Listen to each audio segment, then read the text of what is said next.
अहमदाबाद में जिस विमान में ये दर्दनाक हादसा हुआ वो एयर इंडिया का बोइंग 787 ड्रीमलाइनर प्लेन है। ये एक आधुनिक एयरक्राफ्ट है। किसी ने सोचा भी नहीं होगा कि 360 सेकंड के अंदर ये विमान क्रैश हो जाएगा। 360 सेकंड के अंदर 242 से ज्यादा लोगों की जान खतरे में पड़ जाएगी। आपको इस विमान की कुछ जानकारी दे दें। इसे एयर इंडिया ने लंबी उड़ानों के लिए खरीदा था। 15 वर्ष में पहली बार बोइंग 787 ड्रीमलाइनर विमान क्रैश हुआ है। ये विमान 12 वर्ष पुराना है। सितंबर 2012 में एयर इंडिया के बेड़े में इसे शामिल किया गया था। यहाँ पर यह भी जानना जरूरी है कि ड्रीमलाइनर बोइंग 787 की औसत उम्र 12 से 13 वर्ष होती है। इस विमान की और विशेषता ये भी है कि ये mid size twin engine wide body jet है। बैठने की क्षमता की अगर बात करें तो इसमें 18 सीटें बिजनेस क्लास में होती हैं, 238 सीटें इकोनॉमी क्लास में होती हैं। आज की अगर बात करें तो इस विशेष उड़ान में AI-171 में 230 यात्री थे और 12 क्रू के सदस्य सवार थे, जो इसकी कुल क्षमता के अनुरूप है। इस विमान को लंबी दूरी की उड़ान के लिए विशेष तौर पर डिजाइन किया गया है। बोइंग 787 ड्रीमलाइनर विमान एक बार में 13,620 किलोमीटर की उड़ान भर सकता है। इसके अलावा यह विमान कार्बन कंपोजिट सामग्री से बना है, जो इसे हल्का और 20% अधिक ईंधन कुशल बनाता है। इस विमान की अनुमानित लागत 2.18 हजार करोड़ रुपए है। आपको बता दें कि यह हादसा अहमदाबाद के मेघानी नगर के पास हुआ। अहमदाबाद एयरपोर्ट से मेघानी नगर की दूरी करीब 15 किलोमीटर है। यह विमान अहमदाबाद एयरपोर्ट के रनवे नंबर 23 से उड़ान भर रहा था। फिलहाल कई थ्योरीज सामने हैं, सवाल भी कई हैं। अहमदाबाद में बोइंग 787 ड्रीमलाइनर के साथ क्या हुआ, इस पर सस्पेंस बहुत बना हुआ है। लेकिन हर एक सवाल का जवाब अब जो देगा वो है क्रैश हुए विमान का ब्लैक बॉक्स, जो हादसे का पूरा सच बताएगा। इसीलिए आज आपको ब्लैक बॉक्स के बारे में भी हम बताते हैं। ब्लैक बॉक्स प्लेन में एक ऐसा उपकरण होता है जो ये बताता है कि आखिरी वक्त में विमान में क्या हुआ। ब्लैक बॉक्स प्लेन की सारी गतिविधियों को रिकॉर्ड करता है।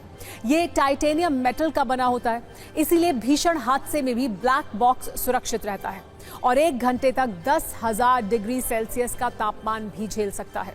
अब एयर इंडिया के विमान के उसी ब्लैक बॉक्स की तलाश की जा रही है, क्योंकि उसके अंदर बहुत सारे राज छिपे हैं। वैसे बहुत सारे न्यूज मित्रों को ब्लैक बॉक्स नाम सुनकर ये लग रहा होगा कि प्लेन में काले रंग का कोई बॉक्स होगा, लेकिन ऐसा बिल्कुल भी नहीं है। दरअसल ब्लैक बॉक्स नारंगी रंग का एक बॉक्स होता है, जिसे फ्लाइट डेटा रिकॉर्डर भी कहते हैं। ये ब्लैक बॉक्स उड़ान के दौरान विमान का पूरा डेटा जमा करता रहता है। ब्लैक बॉक्स को प्लेन के पिछले हिस्से में रखा जाता है। ब्लैक बॉक्स की एक खासियत यह है कि यह करीब 1 महीने तक बिना लाइट के काम करता है। यानी अगर दुर्घटनाग्रस्त विमान को खोजने में समय भी लग जाए तो भी बॉक्स में डेटा सुरक्षित रहता है। वैसे इस हादसे को लेकर अब तक ये जानकारी तो स्पष्ट है कि जिस वक्त प्लेन क्रैश हुआ उस वक्त मौसम बिल्कुल साफ था। इसलिए ऐसा अंदेशा है कि किसी तकनीकी दिक्कत की वजह से ही विमान हादसे का शिकार हुआ होगा। हालांकि हादसे की अगली वजह का पता जांच के बाद ही चल सकेगा। एयरक्राफ्ट में कुछ जबरदस्त ब्लैकआउट हुआ है और something has gone very wrong, जैसे बिल्कुल टोटल आउट ऑफ कंट्रोल हो जाता है एयरक्राफ्ट, तब इस तरह का डिसेंट देखने को मिलता है। It's a control descent, aircraft अपने आप नीचे आ रहा है।